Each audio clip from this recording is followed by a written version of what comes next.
Oh, why is it done that? Oh, good evening and welcome to Success in the City. My name's Helen Webster and I'm with the lovely Sandra Scott, and our guest today is the fabulous award-winning Peter LLoyd.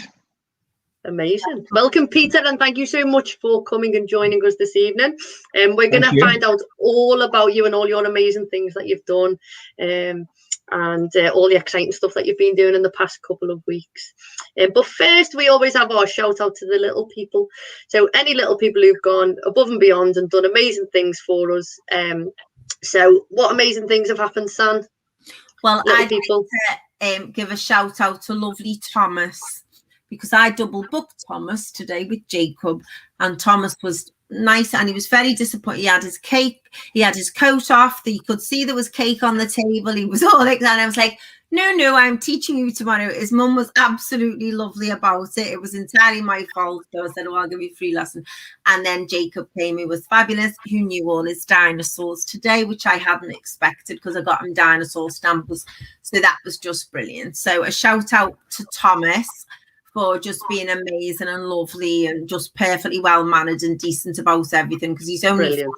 And a shout out for Jacob for knowing all his dinosaurs, which I was over the moon with. So well done. Amazing. So I'm just having a little bit of trouble connecting to Facebook. So I'm just trying to get us to connect. So we've gone live on YouTube. I'm trying to get us to go live on Facebook, but it's not playing today for some reason. So anyway, shout out to the little people. Pete, who's your shout out to? I've got a few. So a few of my neighbours in the road. So in lockdown, we had a lot of the children helping out in the road with planting and cleaning up and keeping the street green. So my shout out is to little Joe, Jack and Freya. Amazing. Brilliant. And what did they help you do, Pete? All sorts. So just keeping the street clean and tidy, doing weeding, leaf clearing, debris cleaning, and the exciting bit, planting. Yeah, and just having fun together. Amazing. How boss is that? I love that. So I've got a shout out to the little children who came today to Penny Lane in the pouring down rain, and they were able to come out, and it was thunder and the lightning and the rain was absolutely lashing down, and then we had a little game towards the end. We could play the imagination games, which was brilliant, and they were just really enthusiastic and they got involved, which was boss. So yeah, so that's a nice little shout out for all the little people. Okay. Success this week. So I know, Pete, you've had them loads and loads of successes this week. Yeah. But just a little something, so we don't want to go into the big story because we're going to share that, you know, but a little something that's happened, a success this week. But just a little something, so we don't want to go into. Sanu, you got you something? Yeah, no. Yeah, sorry. I was just trying to put the YouTube on Facebook to know. No, it's saying an error's occurred. Where's Jason when you need him? Wait a moment and then try again. It says I'm going to remove it and then put it back on again. Let me see if I can. Maybe gone on live on Facebook again. Never mind. Okay, keep success this week. Successes this week. Okay. Well, bit of an unusual one. So as I'm going to Scotland, I noticed in the mirror that my bumper was coming off. So I pulled into Burton Wood. I only got as far as Burton Wood, and Helen said, well, have you got any duct tape? Because she rang me just at the appropriate moment, and I didn't, but I went in, bought some, and managed to tape the bumper up. So that was good. And so that was fine, thank God. And it held all the way to Scotland and back, which was a big success, really. It was a positive out of a negative. And the wedding was just fabulous and amazing and lovely. And I feel like I've had a holiday from it. So lovely. So I think hopefully, fingers round all this sound, I've got us to go live on Facebook. So hopefully a few more people. So apologies, something happened and it wouldn't let us go live, but hopefully now it is. Good. Okay. Success this week, Pete. I don't want to give too much away because we're going to interview you in a minute. So a little something. Since I came back from the flower show, I've recently had a brand new website which has gone live, which was designed and built by ClickSouls. Since then, that's been put up for design awards. So it's been awarded excellence in user interface design, user experience design, design, innovation, and special kudos from the panel of judges.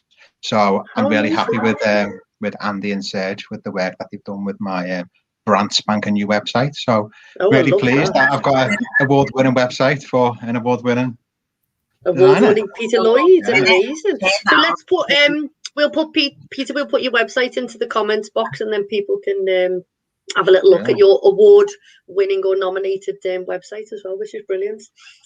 So success this week, San, you went backwards and forwards to Scotland.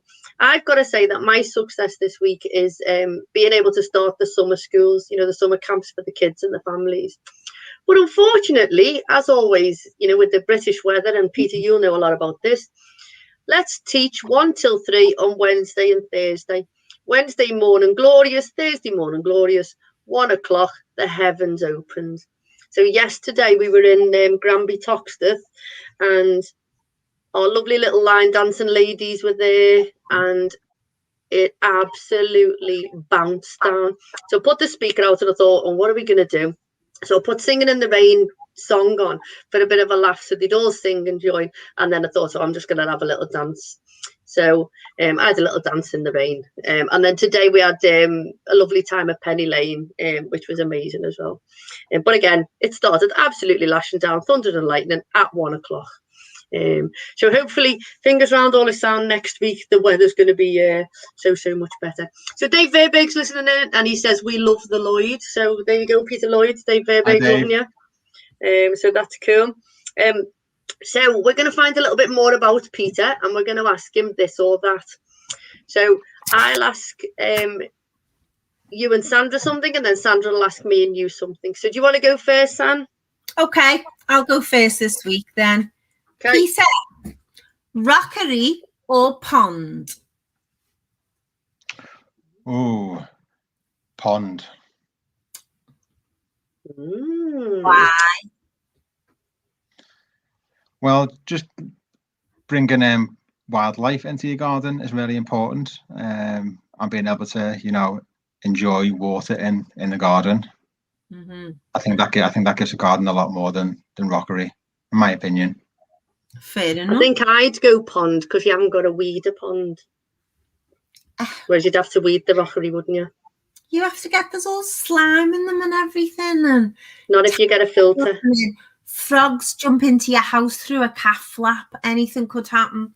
They could. What would you? Well, so I take it rockery is your answer then, Sam? Well, actually, Peter mentioned something there about water. Peter, I agree. It's nice to have water in the garden. I think that's lovely.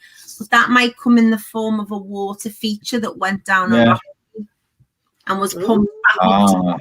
Then, I'm not a lover of ponds because I'm phobic of people landing, smacking their face and dying in them about drowning. And you can drown in a puddle, let's face it. Yes, but I think a water feature is a nice thing to have in the garden.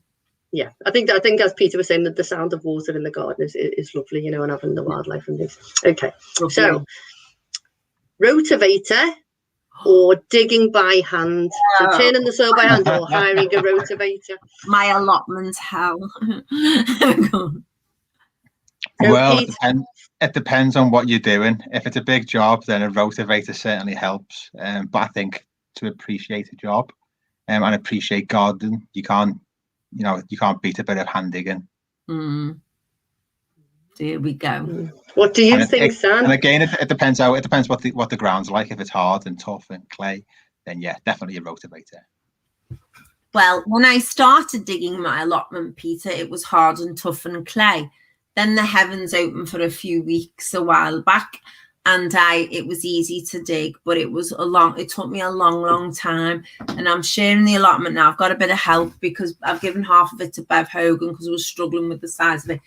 And her husband came along and used a rotavator, and literally the soil's perfect and everything. And mine I'm picking the veg out between the weeds and I'm weeding it constantly, and I can see the difference in it. But it's just like you said, I had a real sense of achievement of doing a metre a day. But had I got a rotavator from the start, I probably would have managed it all myself, but I might have lost a foot. So you've got to weigh up the pros and cons. When I say foot, I don't mean a unit of measurement. I mean, I might have chopped my own toe off. So that's what made me a bit nervous of the rotavator, let's face it. Yeah. So hand digging for me. For me, neither. Pick one. I just like to want to eat what's grown there or cook what. No, I'd probably do digging, I think. But I think, as Pete was saying, if it's a big space, then you need the rotavator, don't you? Go on, San, it's your go. Okay. Hydrangeas or lilac? Oh, well, now it depends on what type of hydrangeas you mean. The paniculata or the mopeds. I'll probably say hydrangeas. Okay.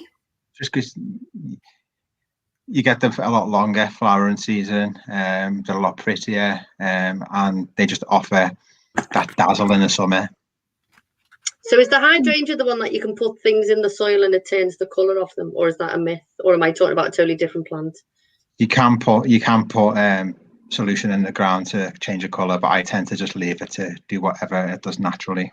I'd say hydrangeas are a lot more fashionable now than what they used to be. So you can get different types of hybrid hydrangeas, and you can get nice climbing hydrangeas too. Peter LLoyd. So yeah, hydrangeas all the way for me.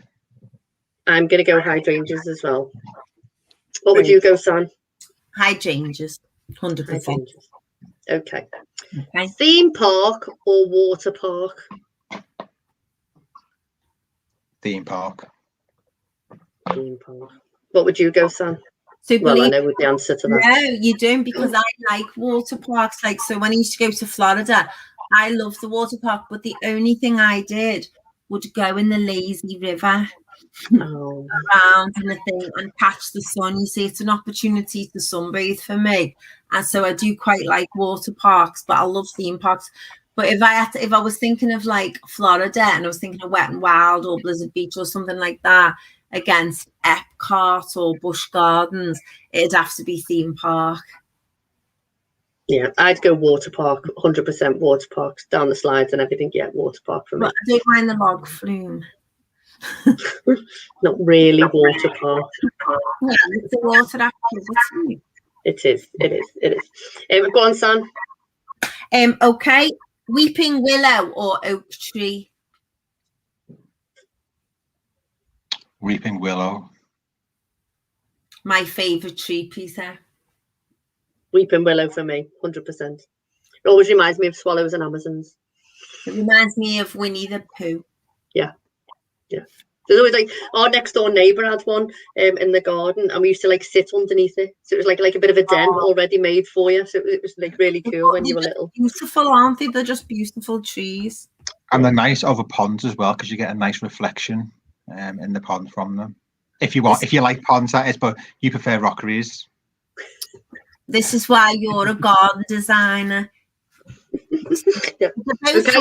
You could slip on a rockery, cut your head open and die, or you could fall over in a pond and die. So we're on the garden. And it's so happy that we're in this beautifully positive show this evening. Do you know what I mean? Okay. Okay, moving on. Train or plane? Plane. It's been so long. So plane. What about you, Sam? Plane is the best mode of transport in the world. Yeah. Hands down, aircraft, definitely. Plane for me, unless it was the Hogwarts Express. Or the Orient Express, which I would like to go on. I'd rather go on the Hogwarts Express than the Orient Express. Okay. Yeah. It is real. You can go on it. You can actually go on the train ride on the Hogwarts Express. Okay, so that's us done for all this or that, and now we know a little bit more about Peter. We're going to find out even more. So you're going to introduce him, Sam? Okay. Well, I'm so pleased that you've come on our show today. There's a bit of feedback from something. Serious bit of feedback there. I blame Peter. Okay. So thank you for being our guest today, Peter. I'm so pleased you've come on, because not only are you a garden designer extraordinaire, but you're a multi-award winner. garden extraordinaire, which we're going to talk about in a minute. But one of the things I was delighted about, and this show was all started about positive things that were happening during the lockdown, is you live in Egbert and you got your whole road, didn't you, to decorate the front. Well, I'll let you speak about that now, but there's loads we're going to find out. You've been on telly this week and everything you've done. So first of all, would you begin by telling us what you did in the lockdown with your road and all your neighbours and everything in Egbert? Yeah, sure. So back last year when we went into lockdown, obviously it brought a lot of people together. So it made more people connect in our local neighbourhood. And we decided to form a street WhatsApp group, which kind of brought people together and it was all designed really to help the elderly people in the street, perhaps the people who couldn't get out and do the shopping, to get essential items. So it was more of a help tool, but as the months went on, it developed into more of a community spirit group. So at the back end of last year, I decided to run the first, what we called it, we live on Briarwood Road, so it was a Briarwood in bloom. So at the end of, just before Christmas, it was obviously going to be a Christmas very much in lockdown. So we wanted to cheer people up and bring a bit of colour into the street. And by doing that, I set about bringing a few neighbours together to help me and help a few of the other neighbours just tidy up the street. So undertake debris cleaning, litter cleaning, leaf cleaning, weeding, and the most enjoyable bit, planting as well. When I say all the front gardens, they're only small front gardens, so it's only a terrace street. So there wasn't a lot of space, but I always believe a small space, there's a lot of opportunity. So there's a lot that we did do, and afterwards the street did look fantastic. So with that exercise, we instead of them paying me to do it, we asked all neighbours to make a contribution, as little or as much as they want, and all the contributions went to South Liverpool Food Bank. So in the first hit in December, we raised just over £400 for the food bank, and monetary donations. And obviously we asked people to contribute towards putting plants in the garden. So we asked for a £10 contribution off everybody who wanted to splash a colour, just to make the street look a bit nicer through the bleak winter. So I think I had a budget of about £300 to spend on plants, which I was a kid in the sweet shop. So it was a very good experience. It was very good. It was good fun, and it was just a good opportunity as well, not just greening up the street, but coming together with the neighbours and with the community, people who maybe I'd not spoken to much before, and just bringing people together to bond, because it had been a very tough few months in isolation, and people were shielding, a lot of people were working from home, a lot of people were stuck in. So it was an opportunity to do a bit of work to help with, mental health and also physical health outside the street, but doing it in a safe manner as well. Brilliant. And gardening is known, isn't it? Has anybody got a YouTube on or a Facebook or something? Because it's just having a little no. Gardening is known, isn't it, for its mental well-being, and a lot during lockdown, because we weren't allowed to go outside and do outdoor activities and things. They were encouraging people to garden and allotments and things like that. So it's an amazing thing that, and I think getting the little people involved, that you gave a shout out to, is a lovely thing to do. The little people loved doing it. It was good to get them involved in it, get them interested in it as well. And when we did it again at the end of March.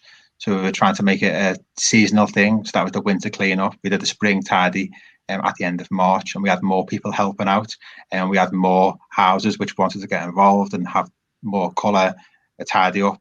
Had it not been for Tatton Park in June, we would have done it again.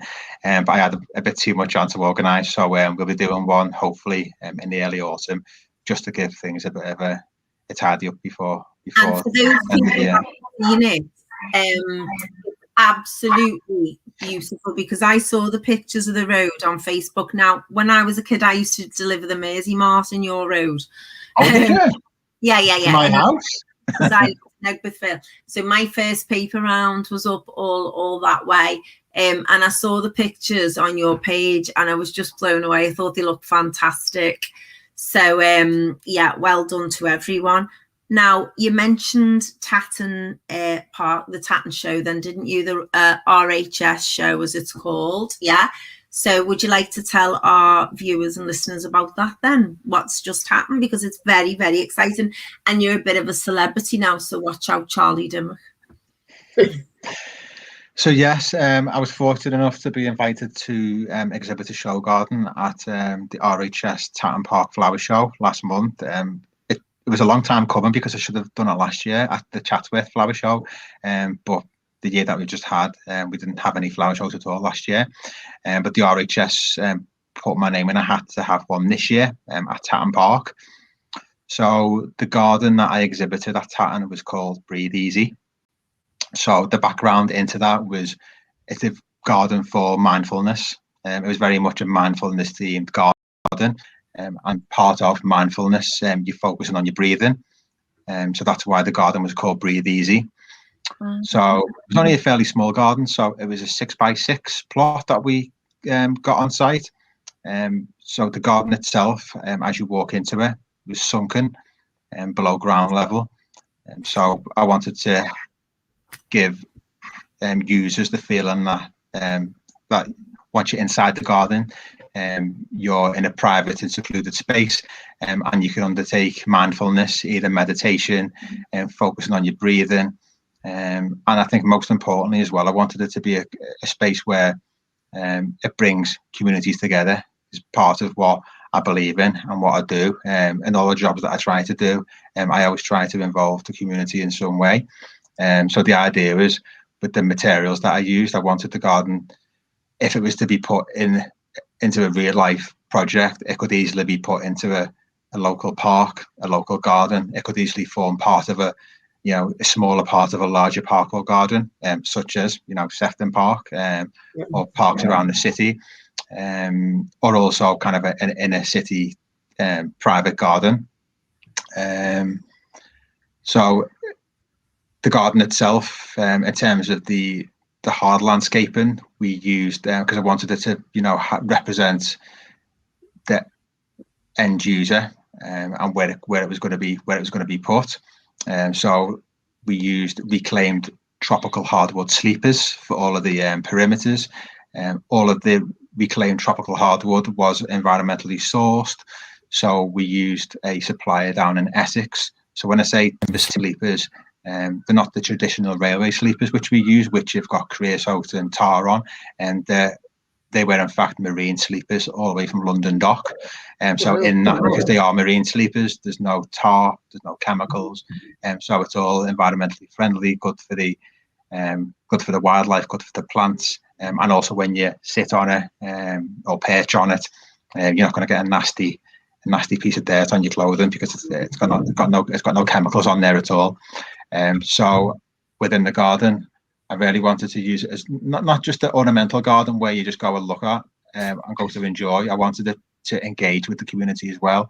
So in the raised bed, we had a border which contained all edibles and medicinal plants.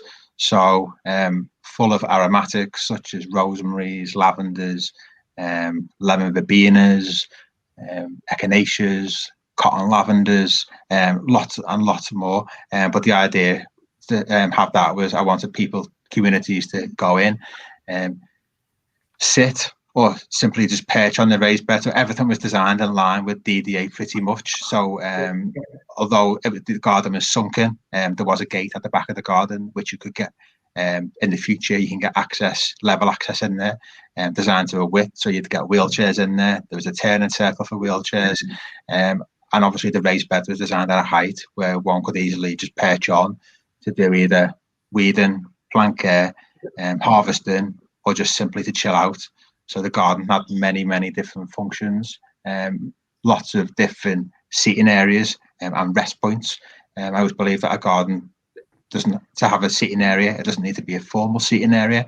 It can just simply be a rest post or a rest point or a bed to comfortably perch on. and just so that people can enjoy the garden from different vantage points. In the opposite bed, we had a low-level border which contained a range of ornamental grasses and colourful perennials. So I wanted the garden to be quite soothing and harmonious. So I used a lot of blues and violets and purples in the border. But I also had a bit of colour, a bit of bounce in there, just because we had in the low-level border, we had a fiberglass sculpture, which was given to me by a lady called Stella Lang. She's a lead artist, project artist, and she was working on a pilot project with Merseyside Stroke Association over the past few years, and it was commissioned. The piece of art was commissioned as part of a national lottery project. So it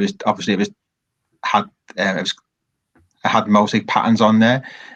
So each pattern on the sculpture represented the journey of stroke survivors, and that journey signified the before, the during, and the after, and what that stroke meant to each and every survivor. And that was very much a mindfulness themed project, which the Merseyside Stroke Association undertook, because doing art-based activities forms part of the recovery process for stroke survivors. So that very much tied into the overall mindfulness theme within the garden, and it was just a beautiful piece of sculpture, which we did get a lot of questions and a lot of interest in that from the public. So that was the lower level border. We had some trees in there, some silver birch trees, because obviously they would be the kind of trees you'd find in a local park or maybe at the edge of a woodland. The sleepers were just fantastic. We got a lot of questions about those. So all of the whole garden was sensory. So as you know, a lot of the gardens that I do design, they are sensory gardens, not just through the planting, but also through the hard landscaping as well. So the timber sleepers, because they were reclaimed, it had a beautiful patina on it, lovely and hard inside, but it was so rustic, steeped in history. I think they were about 200 years old. So they were originally from Australia, but they'd been brought over to be used at London docks. So we had a self-binding gravel footpath, which is obviously easy to walk on, and it can be easy for wheelchair users to access and maneuver on.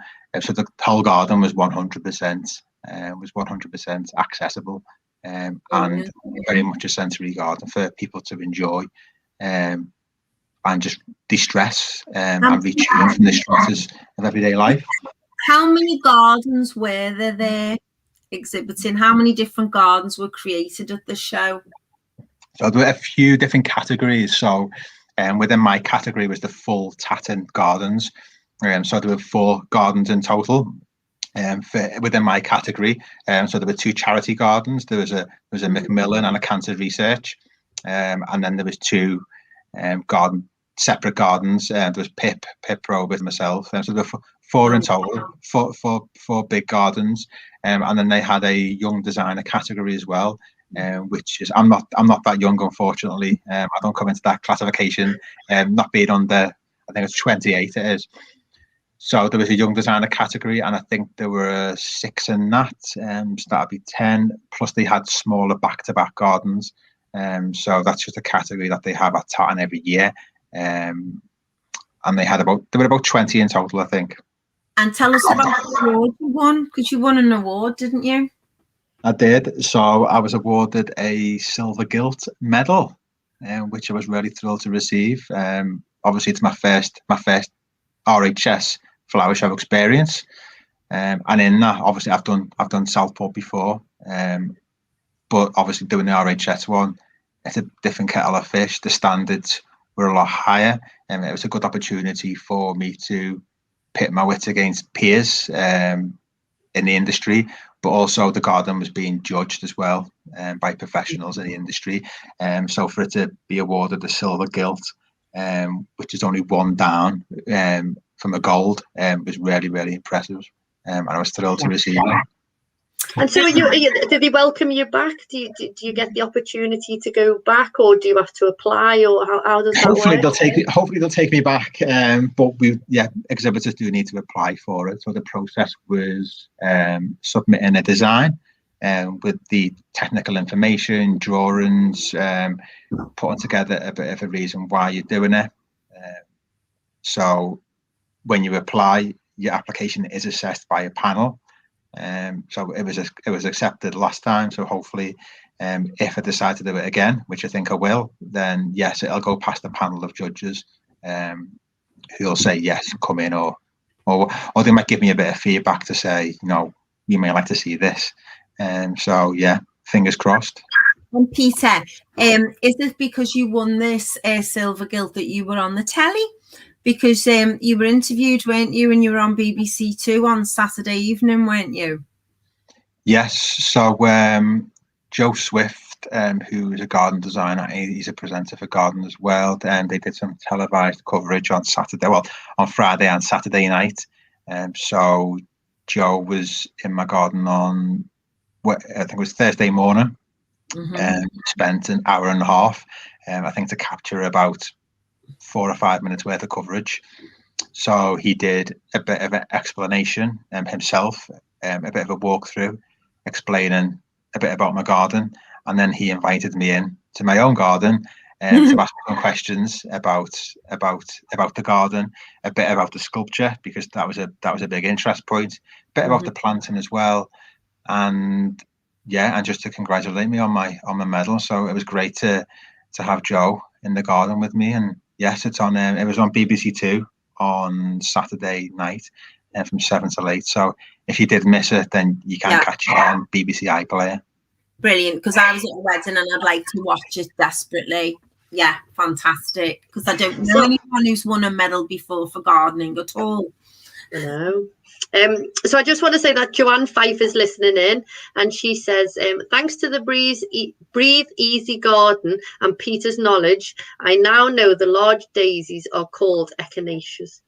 So you're teaching the world as well about plants, which is amazing. So we've got someone watching from who's in New Orleans, and Tom has put gardening as therapy is called hortitherapy. I did not know that. Makes sense. But Tom, you won a medal at Peter, you won a medal at Southport, though, didn't you? Yes, it feels like a long time ago now. That was nearly 2 years ago. So that was a garden called that was a garden to raise awareness of pulmonary fibrosis, which is a debilitating and life-limiting lung disease. And that all stemmed from my dad, who sadly lost his life with pulmonary fibrosis back in 2014. And I think that is really what inspired me to design gardens for illness and accessibility. And also, not that all gardens should be a place of enjoyment for anybody, whether you have an illness or not. But I think because of his final years, being a keen gardener himself and an inspiration to me, he wasn't really able to enjoy his garden as much as what he should have done, just because of the way the garden was laid out and the design of it. So that's what really inspired me to go and want to, design better spaces for people with accessibility problems, which is why I designed it. So I did it's brought on board Pulmonary Fibrosis Trust, which is a national charity supporting patients with pulmonary fibrosis, and we used them. They came along to the show, so yeah, again, that was very much a sensory garden and a garden for accessibility, and that was a great experience being at Southport. It really kind of gave me the show experience that I needed to get my foot on the ladder in that respect, and it was great, and I got a gold medal at Southport. Yeah, very good. You'll have to get a big, massive, huge trophy cabinet now. So how long do you get to, before the show opens? How long do you get to create and do the design so it's ready for? Yeah. Do you mean the build itself? Yeah. Not long. So for this show, we got 2 weeks. So we got access on the 5th of July. So we had just shy of 2 weeks. So the first week was spent doing all of the digging, getting a sunken area and doing the hard landscaping with the sleepers and getting the sleepers on site. They were really, really heavy, because it was all natural wood. And then in our second week was more the planting and doing the finishing touches to it. We had a few little snags with the planting this time round. So I sourced the plants from a nursery down in Hampshire who specialise in supplying and growing plants for flower shows. But because of the weather we've had this year, it's been so unpredictable. A lot of the plants that I wanted for the show, I couldn't get because they'd either fallen too soon and they were past the best, or they weren't going to be ready until after the show. So the plants that I needed for the show had to be perfect. And also there's been issues with Brexit as well. So plants that I wanted to get from Holland and Spain, basically the nurseries that we use over here, they don't want to know, unfortunately, because obviously we're not in the EU anymore. So that's a really different story. So we had to use our supply chain in the UK a bit more because of the issues with Brexit. So it just meant that I had to go down there and make a few substitutions with plants, and I had to do that because it was obviously I've got a brief. The garden was judged based on the brief. So I had to make sure that the plants that I had to make sure that the brief that I'd written for myself, I was still going to stay true to that, because obviously that's what you get marked on. And so obviously sensory planting, which was the colours and the feeling of the garden all had to meet the brief. So it was very important that I had to go down there. So that took a few days off the job. So the second week was quite stressful because travelling down to Hampshire was a little bit stressful, but it worked out very well in the end, and I got the plants that I wanted. You got a silver medal, so amazing. Richard Lloyd, silver guild, sorry. Richard Lloyd is listening in, and he says he's so proud of my cousin's achievements. So thank you to Richard. Yeah, that's lovely. So after the garden's all, the show's finished, what happens to the garden? Yeah, that's what I wanted to know. Yeah. Yes. So the garden. So it's always a bit of a shame when you have a show garden and you dismantle it, because it's so sad because you put your heart and soul into it. But with this garden, we wanted it to be as sustainable as possible. So we didn't want to have any waste, or we didn't want to be knocking down any block walls and putting it into a skip. So we wanted all of the materials to be reused, but also we wanted the garden to be reused as well. So we had decided to gift the garden to the Walton Centre in Fazakerley, which is next to Aintree Hospital, as I'm sure you know. So the garden has links to neurology and neurosurgery with the sculpture, which was produced with the Stroke Association Merseyside. So it almost felt like a perfect fit. And alongside that, the contractor who was working with us at Mustard Seed Gardens, Jonathan, he's a patient at the Walton Centre as well. So there was kind of a lot of personal connections there, and also family connections as well. And so we met up with the Walton Centre before we did the show garden, just to make sure that they could facilitate the garden. And so within the Walton Centre, they've got a couple of staff, they've got a couple of courtyards. In particular, they've got a staff courtyard, which doesn't really have that much greenery in there. So we identified the staff courtyard as a place where the garden could be placed. It's got a good aspect, because the garden was designed for southwest facing. And we just thought overall, who deserves the garden more after the past 12, 18 months, the NHS, for staff to enjoy, but also for patients to enjoy as well. So the garden was, we finished off moving the garden today. So Tatton's clear, and the garden is now at the Walton Centre ready for construction. So we're hoping that within the next 2 weeks, there'll be a brand new garden there for the patients and the staff to enjoy. Amazing. It's amazing, and I'm sure that the staff will just absolutely benefit massively from it.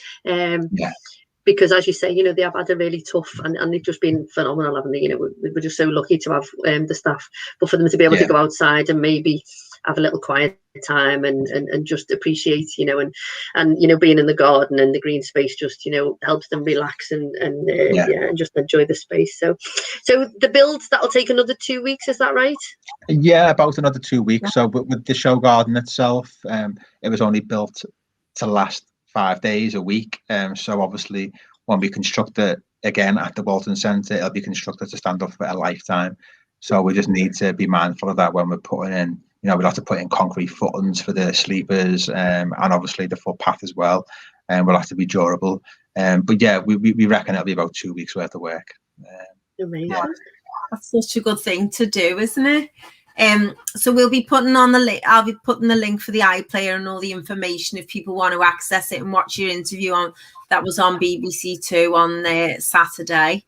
So, and there's lots of photographs, isn't there, on Peter's Facebook? So we'll put Peter LLoyd Gardens by Peter LLoyd Facebook page up as well, and people can go on and have a little look around and stuff like that, which is pretty cool, isn't it? Yeah, thank you. Tom, so not only are you a gardener extraordinaire, you're also training for a marathon. I am. I must be crazy. Yes. Yes. And I've not trained for 3. I know I'm a bit embarrassed because I've been so busy the past few weeks. I've not done any training at all. So I'm back on it again tomorrow because I've only got 2 months to go. So yeah, the London Marathon is what I'm training for.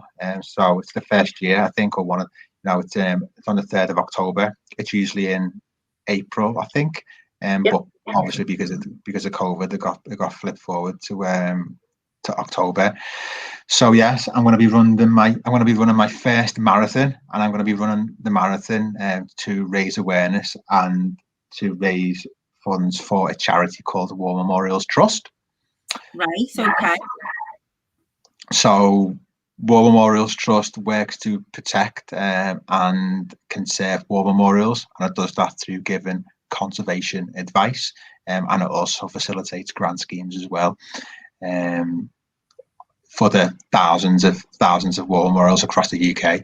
So there are an estimated 100,000 war memorials in the UK, and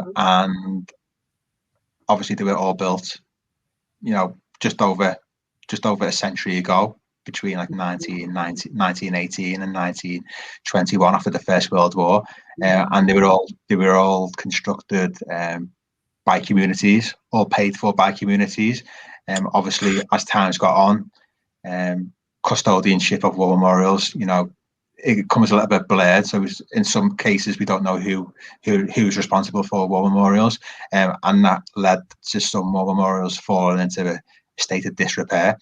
So during the centenary for World War One, which was only a few years ago, the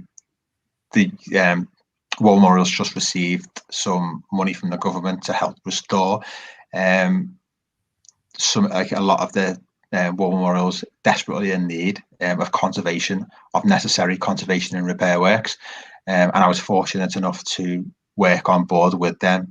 So as you guys know, my background stems to building conservation and architectural design as well. So I was fortunate enough to do some work with War Memorials Trust and to help them in that program during the First World War, helping custodians and grant applicants, giving them technical advice on what they can't do, and also giving them advice on best conservation practice in line with Historic England and the statutory bodies. So yes, so I think it's really, obviously now that the centenary is finished for World War One, as a charity they rely solely on public donation, on donations from the public. So that's pretty much why I want to help them. I want more people to be aware of what the trust do, the help that they give the public and grant applicants, and most importantly, help us preserve these important heritage assets for future generations. I think it's really important. It acts as a reminder to everyone of the sacrifices made by the service personnel. So yes, I think so that's what I'm running the marathon for, to help the trust. at the top of Law Hill in Dundee on Sunday. My brother took me up there with my sister, and it's the highest point in Dundee, and you can see right across the city, across the Tay and everything. And at the top is a war memorial, and I was only looking at it, and they spoke about all the sacrifice of life and how many people had died from Dundee in the First World War, and I only saw that on Sunday morning. It never entered my head who's responsible for that memorial. They're just there, aren't they? You know, you don't realise, I suppose, and all of these things do cost money in the maintenance of them, etc. So that's really interesting. You've chosen to do that. Fantastic. And I think what's great is when you follow your journey, Peter. You know, so I've been following your training on, you know, on Facebook and stuff, and you do some great posts because you actually incorporate the war memorials around in your runs. So, you know, you're running somewhere and then you take a little picture, don't you, of a particular war memorial. And I was a bit like you, Sandra, you know, it sort of didn't even enter your head that, you know, they looked at, and obviously, you know, they are. And I don't think people appreciate how many there actually are, and not just in the country, but in our own city. You can, it might not just be a cross or an obelisk or a cenotaph, but it could be a hall, it could be a building, or it could be something as simple as a plaque on a building.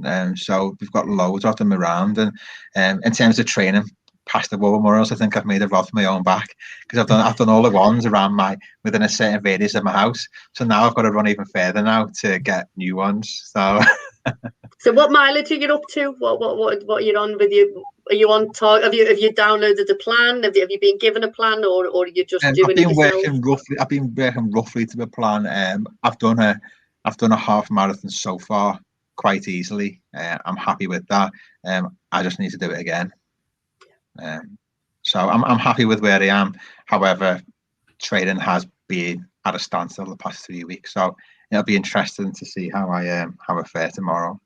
You'll be cool rocking it again. And I think that's, you know, a lot of people when they do the marathons, they say that the hardest part of a marathon is the training, because it's the dedication of the time that it takes to train for a marathon. You know, sometimes, you know, the weekend, your long run can be like 3-4 hours and things to take. And then you've done like, you know, a couple of hours through the week as well to build up the mileage, but you've got off the mileage in your legs, haven't you, know, to be able to carry on and stuff. So absolutely amazing. And the right food as well, the right nutrition is important as well. Yeah, 100%. You've got it. A great one is sponge cake. Sponge cake? Yeah, before I go for a race. So yeah, before I have like a half marathon, before I do Tough Mud or anything like that, sponge cake, because it's got all of the carbs and proteins, and so I have like cream cake and stuff like that. It's got all the fats and everything. Sort of like the thing. So lots of weightlifters have the power of the pizza. Because a pizza's got, you know, everything, so they'll have the power of the pizza. They have a pizza and then they can lift really heavy because it's got your carbs and your fats and all your proteins and bits and pieces. But for me personally, sponge cake. So having a couple of, because it's quite light, you know, it's not heavy on your stomach. Some people have porridge and stuff like that. I can't eat before a run, but a sponge cake for me might just be an excuse to eat cake for me. That's a great excuse. Thanks for the tip. But a sponge cake, yes, it's high in calories, and off you go, and you burn it as you go for your run, you know, and it's quite light. So for me personally, the sponge cake really works. So yeah, that's my little tip for you, the sponge cake. So amazing story, and so much, you know, that you've achieved, and you know that you're going to continue achieving by donating the garden and by doing your War Memorial Trust, and just absolutely amazing. So thank you so much for sharing your story with us, and it's just very much so. You are inspirational, amazing. Thanks for letting me. Thank you. So we're going to move on to our red face moment. So something slightly embarrassing possibly that's happened that people can laugh along with. So people only tune in to hear Sandra's red face. So last week, Peter, you may have missed this. I realised I'd planted a runner bean by accident in my hanging baskets with the other flowers, which are meant to be blue flowers and purple flowers to go to the front of the house with the lavender and all of that I've planted. And then I thought, what's that red thing? And I looked and thought, oh, God. And I realised I had a runner bean plant coming down from my hanging basket. So this is what you're dealing with me in the garden. But there we go. We're getting there slowly. I'm going to Google cotton lavender afterwards and a couple of other things you said that I've made a note of as you were talking. Well, I've got a few. You know, I've got loads of things. The bumper half hanging off on the way to Scotland. There's just so many. However, something did happen, Helen, that you missed today when they were talking about something, and they said, referring to me as well as you, these two are dead fit. You missed that. And I went, and I thought, that lady's including me in this conversation. I thought, I won't let her know I'm not. I won't say anything. What? And I thought, you wear a pair of leggings and you wear the proper gear, and people think I should have said, oh, yes, I'm training for a marathon, as I should have known. You just collapsed on the floor laughing. Anyway, meanwhile, Peter, Helen goes, we're at this thing and we're doing all the work with the kids and stuff, all different activities, chatter fit and imagination games, whack-a-ball, etc. And Helen goes, we're doing acupuncture in there.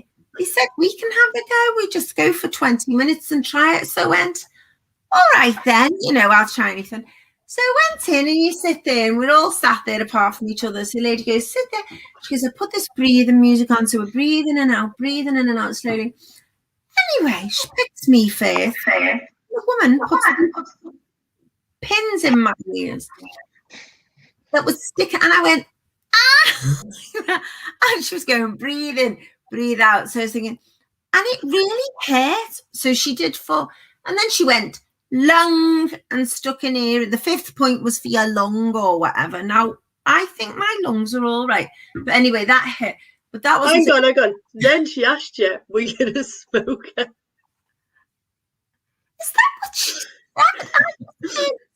So when she put the 5th pin in you, so Sandra, so the way the circle went, I was facing Sandra, so I was doing the don't look, you know what I mean? I was like looking at the floor, I was really trying to focus in front of me.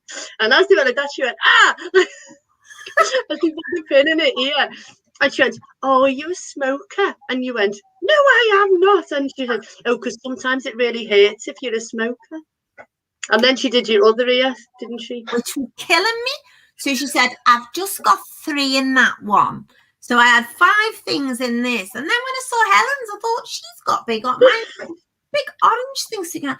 And there's these other 2 there, and they go, and they're all dead relaxed. And I was like, I'm lagging here. And I was sat there, particularly it was absolutely killing me. And I was thinking, just sit there, breathe. And then I was thinking, it was awful. So then I went, anyway, Helen has to go and get the pins taken out of it. And I was like that. And then I thought she had to go. Anyway, so then she took the ones out, and I said, it's terribly painful. So she took them out of my ear. And then Helen's outside. It was fuming, and she said it was bored. Oh, it was absolutely awful. And the other were going, and this lady goes to me shop. She goes, I found it so relaxing. I was in agony. My poor left wing. Then, I haven't told you the best of it. She comes over and she gives you like a little wipe thing. So just went, she went, best do that here as well. And I thought, and like blood everywhere. I thought, she's clearly hit a vein. No wonder I was in agony. Honestly, it was awful. So that was hilarious. So I did the deep breathers. In the end, I had to close my eyes because every time I opened them and looked at Sandra and I was gone, I was just like laughing. I was thinking, no, stop it. These people are like trying to chill. So she sat there with these like pins sticking out of her ears, which are these like orange pins. I'd love to see that. And her face, I'm sure there's a photograph. And her face was like that. It was like how many more minutes to the lady? And she went 5, and I was like, and I thought, I said, I've got to go. And she said, 10 minutes. And I went, sorry, I've got, because I couldn't sit there much longer because I was just like laughing, and I thought, I need to get out because I'm going to spoil the experience for others. But it was all right. And so it's in Penny Lane, isn't it? Been there, yeah, on a Wednesday and a Friday, so that's all right. Yeah, we've been there. So we're going to move on to a skill share. Okay, a skill, and Peter, we were talking about skill shares before we came on. So something that you can share with people. Maybe, we were talking about hanging baskets and feeding them, weren't we? Yeah, so probably now's a good time of year where colourful perennials start to fade and flower. So it's a good opportunity to start keep feeding stuff weekly using like a tomato food or a liquid seaweed. You can use that obviously in tomatoes, but you can also use it in the roses to keep the blooms keep coming out, or you can use them for other colourful perennials. So keep everything fed with tomato food or liquid seaweed, and that can be used for hanging baskets too. Well, I'll bear that in mind, and my green beans will flourish. And that is what the man who sold me the geraniums last year at Great Home Street Market said. He said, put tomato food on them as soon as you get in. And I did. And they have the best things all year. Brilliant. Amazing. Fantastic. Okay. Shout out to the grown-ups. Keep that heading as well. Sorry. Keep that heading to your plants as well. Yeah, because that keeps them going, doesn't it? Yeah. And my dad showed me how to do that last week on one of the Thingo plants. So shout out to the grown-ups. Which grown-ups have done amazing things? San, have you got any grown-ups you want to give a shout out to? Yeah, shout out to the lovely people at the wedding this week. Do you know what? I was so looked after by my gorgeous family up in Scotland. I can't tell you. I was taken everywhere, driven everywhere. I felt so loved and cherished. And they were so, so kind to me. And everyone at the wedding was fabulous, and all the speeches. And it was just the most relaxed. It was just such a lovely time. Shout out to the girl who worked at Burton Wood, who helped me and lent me the scissors for the gaffer tape to hold me bumper on. Thanks. Big shout out to her. That was great as well. Okay, fabulous. What about you, Peter? Have you got any grown-ups to give a shout out to? Yeah, I've got my next door neighbour, Jane. Obviously, through lockdown, through the Tatton Park Flower Show, I was spending that much time watering my own garden. I got home every night, and my garden looked so sorry. Everything was starting to wilt, and as a gardener, that's not good. So while I was at Tatton, she was keeping all my plants well hydrated. So yeah, thank you, Jane. Thank you, Jane. Well done. And that's lovely. I want to shout out to the lovely older ladies who came out yesterday in Granby, Toxteth. So they haven't seen each other for 18 months, and the centre's still not open. So it was an outdoor event, and older people have a lot more resilience, and they put the boots and the right coat on, and out they go. And they all came out, and it was just lovely to see them all. And they actually, as part of the activity day, the first 30 people who arrived got a hanging basket that they were able to take home, which is a lovely thing, isn't it?